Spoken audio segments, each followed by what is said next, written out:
Hi viewers, welcome back to my channel Liza Entertainment. Ngasi Sunday sigi khudong chawa lawre haraga ai online class so khajitang lecture haraga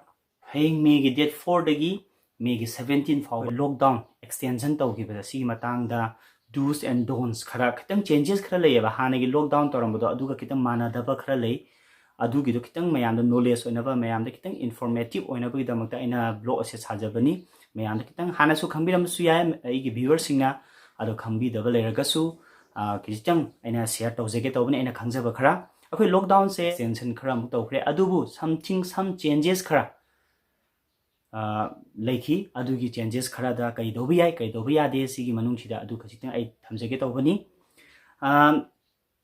khitang aina report macham tang pajabada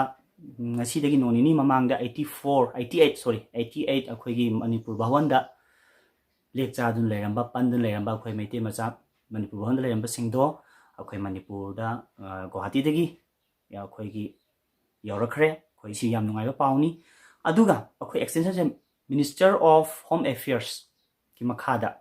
Disaster Management Act 2005 ki notification ki makhada akhona haiba lockdown se extend tawbani ai data am tang haipatang mayam da thamjage akhoi India pumbada 733 district punna leibasi manung sida akhona zone khara lauthoeba red zone orange zone green zone amasung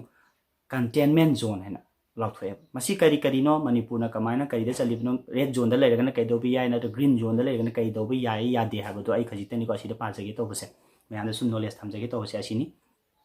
India pubagi totals labor district 733 district labor manung sida red zone da chanbase 130 district challi ada orange zone dana 284 district challi ada green zone dana 319 district challe asmaitra challi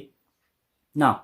green orange red khaidu si kai no haba matam green zone sina karama zone no haba matam da green zone haba di mayam su green signal ga hana isi kaimta problem laitre anaba leramba tar so recover tawre karimta problem laitraba anaba haba di virus sina effect torma taraga su recover tawraba karimta du problem laitraba zone do green zone da challe now yam nungai ba pawmna marak thana yam nungai ba pawmna Manipur huji district lairiba district tarata ga taruk se loina green zone da declare tawkhre akhoi Manipur le district tara taruk mak loina ma is under green zone da laire now green zone da leba tardi kai doba yage Hayengdagi changes karino haibaduni ko ina hajar tori se haibetang ai video se su makha tana yingbiu nga khaktane ai matam yam kuine logjaroi aduga orange zone sina karam no haiba matam da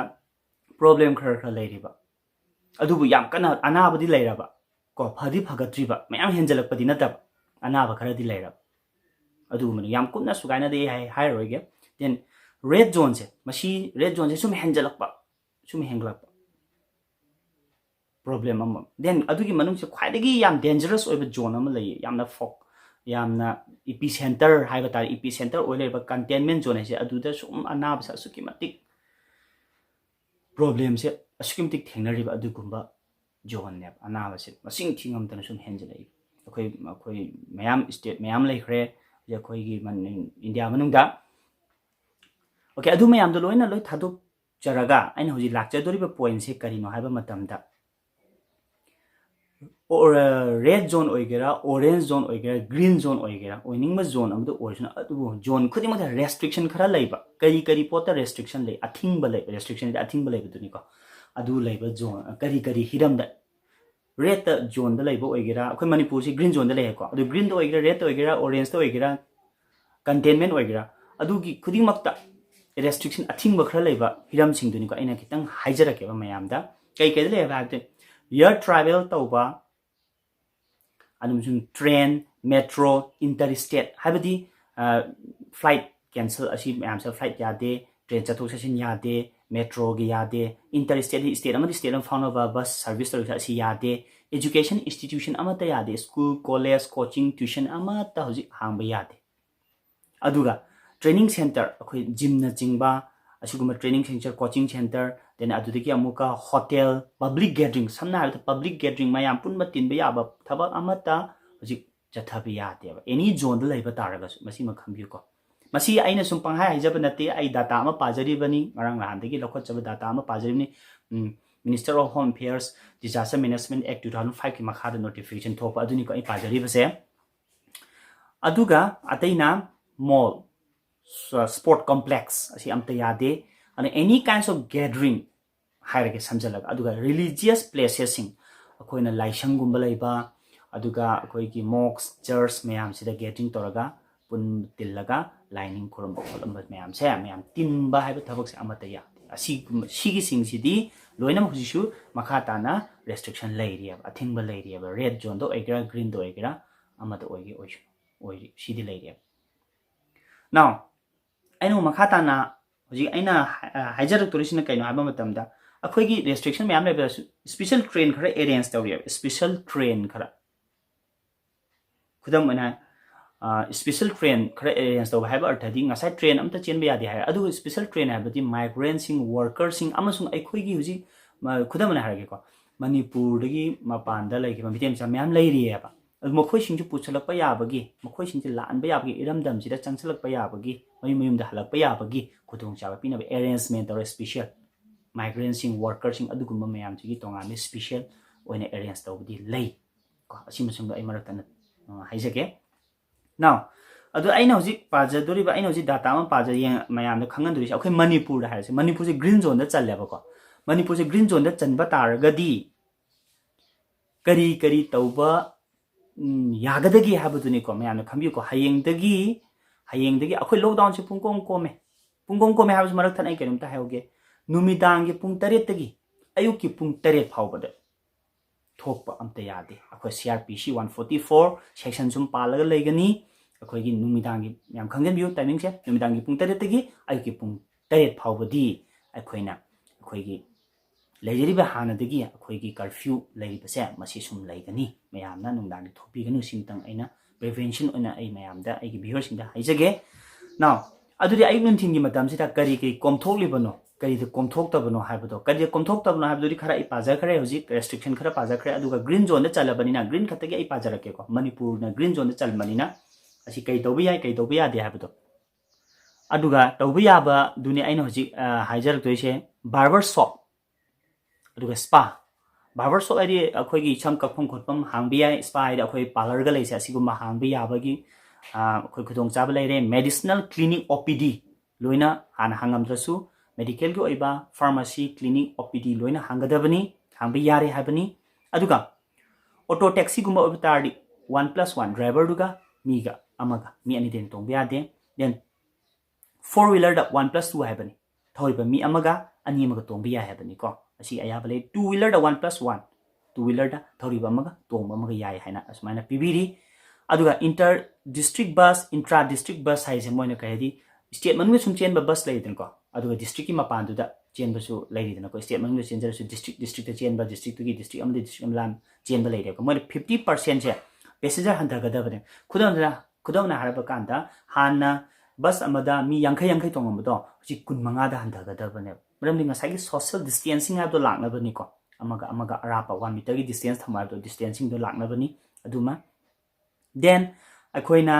tawe industrial with access control industry ki thabak sing kol karkhana macha sing tawe yare urban industry sing akoi gi sahar da leba akoi gi tongan ba akoi dukan chingba grocery gumba chingba loin hang ba yare aduga urban single non essential shop dukan sing ayam ban grocery tana tongan ba dukan sing hang ba yabi ayaba lady e-commerce essential goods leire then private and government non core hai private ko ba khoi gi natra government ko ba khoi gi ajiguma finance ki gumba kari gumba khoi bank macham asiguma yam loina ayaba piri green zone jida then agri activities long shiumba gi thaba inkhang gi khudimakta ayaba piri yes hairi then bank and finance bank hangadabani financial khoi gi tongan ba finance ki microfinance ka leidi dana ko asiguma mayam si loina mak green zone da ayaba piri hangbagi then courier and postal akhoi pot puthop sing post office ki thaba courier ki thabak sing khudima tawba yare habagi ayab leire goods traffic pot je puthop sing tawba yabe ayab leire asi sing che green zone da chanba asida ayab thamli now matang sida aina amatanga loslam daida aina haijaga dabamna tobu HYBE थोप खोप मतमदा अखुना सिगी ma'am थोप खोप मतमदा अखुना हाना थमंबा rules restriction खरा मदी marks compulsory उपीगदबनी मसी कौबिगनु थोइबा चलिबा खुदिमक मणिपुर दा सिगी problem corona की problem लेत्रे recover अनिमक recover तौखरे हना हाइदुनसु अखोय चिक्सिन तबा यादे prevention is better than cure हाइबा मयाम खंगबिदुनी अदु मार्क्स उप कौबिगनु मयुमदे मपान थोप मतमदा जेन सैनिटाइजर सिनबा सापोन खुदसा हामना चिंगबा अमसुंग सोशल डिस्टेंसिंग थंबा मयाम पुनबा तारगसु अखोय डिस्टेंस खर थंबसे पसी याम दरकार ओय अरुइबो इना आइन करिगुंबा अमतंगा office of the deputy commissioner थवाल न थोपा नोटिस ऑर्डर अमतंगा ए पाजरके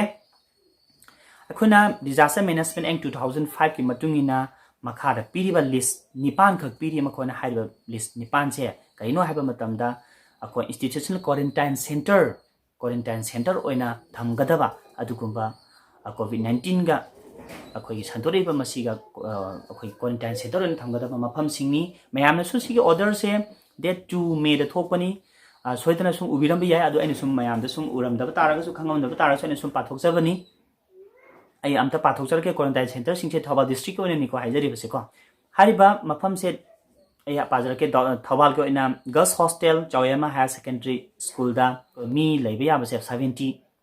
नंबर ऑफ पर्सन जे 70 मु थंबे याबा क्वारंटाइन सेंटर ओने ऑर्डर थोखरे अमना गर्ल्स हॉस्टल